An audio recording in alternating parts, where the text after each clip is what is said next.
Hey, good morning, my friends. It is great to be here with you for another morning briefing today from 22nd Street Landing in beautiful San Pedro, California, where there is a great fleet of boats.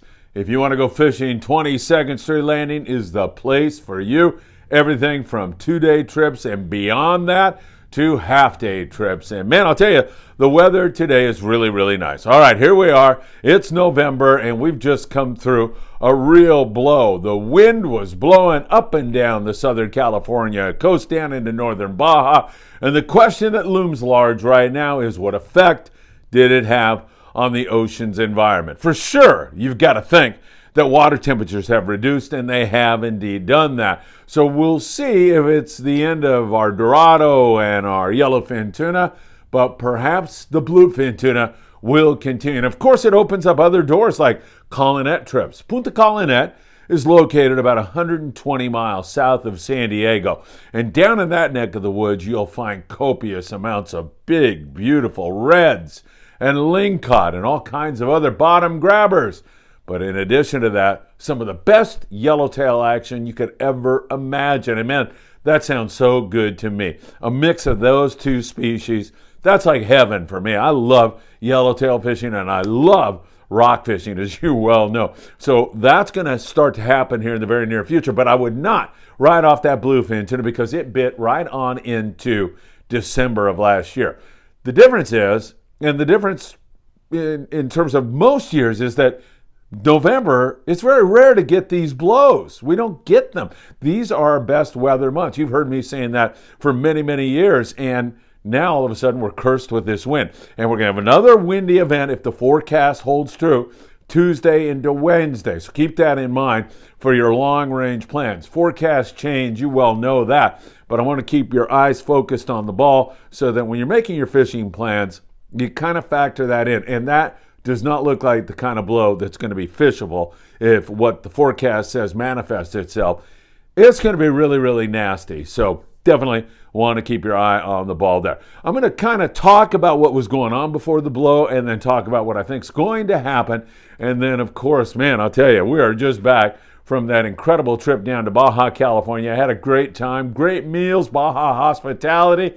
It doesn't get any better than it was at Blackfin Sport Fishing there in Punta Banda, which is right near Ensenada. Those guys, Victor and Ignacio and Russo, the whole crew at Blackfin treated us so nicely. And of course, spending time with my dear friend George Feldman and of course Albert and Crystal Ponce, who made all these different people, me and Blackfin and George and everybody come together for that trip. Well, they've got my heartfelt thanks. I love Albert and Crystal and the kids. Same thing, man. I hope you're doing good, kids. I'll be down there to play tag with you again really, really soon. So let's talk about what had been going on. There's still really good yellowfin tuna fishing down below San Diego. If you could find that 68-degree water, we went out and tried to find it, and we ran 40-plus miles south of Ensenada with Blackfin, and we just never could find that warm water. It could be gone at this point in time, but hopefully it's still there, and that YFT is going to be in it, and a few Dorado. So we've got our fingers crossed that this latest blow did not shove that further south. It could have, and of course we're watching that for you very, very closely. Again, there has been a few yellows taken around the Todos Santos Island area down there in Ensenada, but not that much. And there's big bonita along Punta Banda that are biting. Guys from Campo Siete.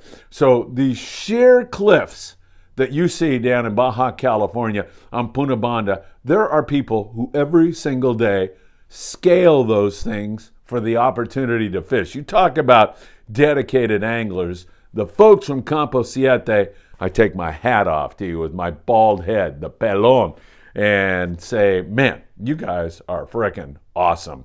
The stuff you do to experience sport fishing, I think it's great. So that bonita bite has been really, really good there. Rock fishing, pretty good. You go south of Ensenada, you find even better down there around Herendia and areas like that, Santo Tomas, and that zone down there. We were catching mostly small lingcod when we were out with Blackfin, but Victor explains to me that next month, December, January, like that, the big lings move into the shallows. The water gets cold. They like that environment, and they move in.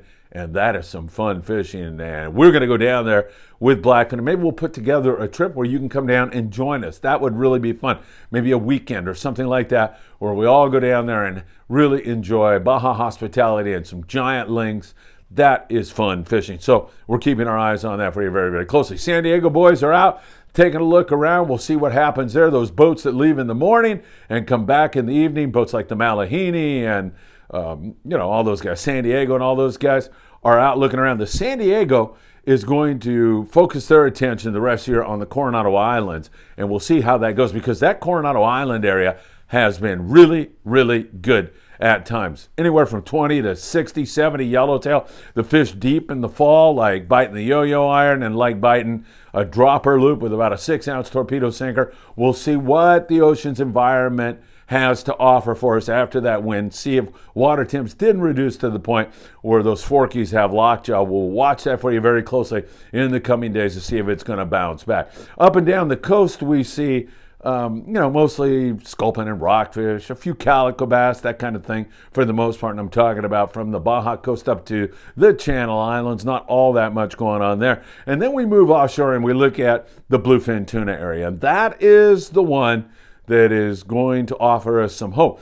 We actually had bluefin tuna biting in 60-degree water at the start of the season south of the border. The guys down there, the Pongueros, were telling me that it was pretty good fishing. So we may continue to catch that bluefin into the new year. Only time will tell on that, and we're going to watch that very closely for you. But for sure, that fish has been biting on the lighter fluorocarbon in the daytime, so like 40-pound, and these fish get up over 100 pounds, so you got your hands full. But we love that. OpsonUSA.com. Put in FA at checkout, and you'll get a love note from Greg Brown as well as a free gift.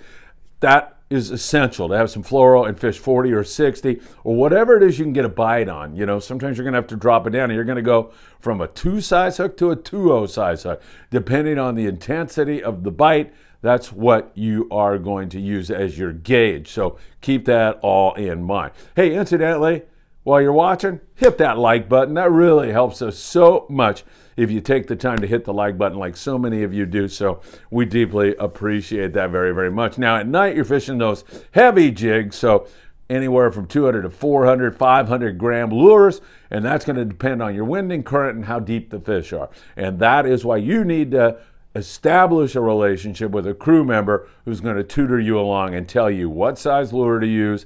And when the captain says drop, that's when you want to do that really, really quickly. So once again, we'll see how that goes here in the coming days after that latest blow we just had. Catalina, I believe the Pursuit is looking that over today. They got out with 29 anglers here out of 22nd Street Landing, so we'll get a report on how that's going. We've got some local boats out, and of course up there in the Channel Islands, they've got lovely weather today, so they should be able to catch good amounts of rockfish, perhaps along the beach there, the Island Spirit with my friend Cody Rogers. We'll be fishing whitefish and that kind of stuff if they got out. I know a lot of people during this time of the year put their fishing gear away, and then you get a little bit of rain and you get a big blow like we just had, and that puts a big nail in the coffin. But sometimes that's a little too early. So stay in touch with us here on the morning briefing, and we'll keep you all up to date on that. November the 26th, I'm going south of the border, team up with the guys from Blackfin, and we will be taking care of an orphanage down there. As many of you well know, we've been collecting goods all year long, and we're going to transport those goods to several venues in Baja, California. Number one, to say thank you for allowing us to fish these prolific waters in Mexico. Number two, because there's no safety net in Mexico, so orphanages, other places really need help. Let me share something with you, because it just popped into my head, and it's something that I need to do. I need you to push me on it. So Jean-Louis Bertrand owns a hotel in Ensenada. It's El Rey Sol. Great guy, super great guy. In fact, El Rey Sol is the oldest French restaurant in the Republic of Mexico. In all of Mexico, I would have thought Mexico City, a restaurant there would have that honor, but it is Jean-Louis' place. Anyway, John said, hey, I see you focusing a lot on orphanages, and we have some orphanages that really need some help. We've taken care of those guys, and we intend to do that again. But he told me, you really need to go check out the old people's home. There's an old people's home outside of Ensenada, and those people are neglected. They are just not taken care of. I need you to push me on that one because I have forgotten that for over a year, and then it pops into my head, and we need to do that. Maybe November 26th. We'll go down there a little bit early. I'll talk to Jean-Loup, and then we'll see if we can't get out there and check that out, see what we can do. I've got a ton of medical supplies, wheelchairs, and other stuff thanks to great people out there. So not perhaps, I need to do that. So I'm just sharing that with you. So you kick me in the butt and tell me to make that happen. Also, the El Patron, remember the boat that's headed to Puerto Vallarta? Ricky Carbajal's involved in that. Chris Isaac is driving the boat down now. He's run into a little bit of rough weather, but I think they'll be here, let's say, within 5 days. And then we're going to have one more celebration this year, our 2-year celebration, and we'll have it here. Same thing like before. I'll announce a date here pretty darn soon, and you'll be able to walk on board the El Patron and check it out. And also, we hope to have a silent auction so that you can bid on some items that we'll have here that will help us to get all these goods to Mexico because it is expensive to get this stuff across the border. So Cedros Island, we're definitely headed there, and then several zones in northern Baja, maybe Tecate, Mexicali. I'll firm that up with you and let you know. And also, you'll be able to come with us if you want. I will have an open invitation so that you can come down and help distribute stuff. Maybe not Cedros, maybe that's too far for you, but perhaps Tijuana or Ensenada or Rosarito, depends upon where we do it. You are invited for sure. All right, so remember, we got some weather heading our way Tuesday and Wednesday. You got to watch that very, very closely. And now that we're back to some really nice weather, the wind's gone, thank God, we'll see what happens. Still a lot of market squid moving in, and that is just part of the food chain. The big ones will come to eat the little ones. So all that market squid that's flood into the coast and the islands, at some point in time, the predators will manifest themselves, whether it's next week, a month from now, or next spring. It will happen. It's just great to see that happening. It means a lot to our success as anglers. All right, hey, don't miss that close call we had down in Baja, California, when we sucked a lobster trap into our prop on a blackfin boat at the mouth of La Bufadora. Picture that if you can. That blowhole blowing all that water up, and we lose our motor right there. It was really dicey, and I have it all for you on a special video that you can check out right now. All right, thanks again, everybody. Don't forget, hit that like button, share these videos, and subscribe. We appreciate your great support, and I'll see you tomorrow with another morning briefing. Take care.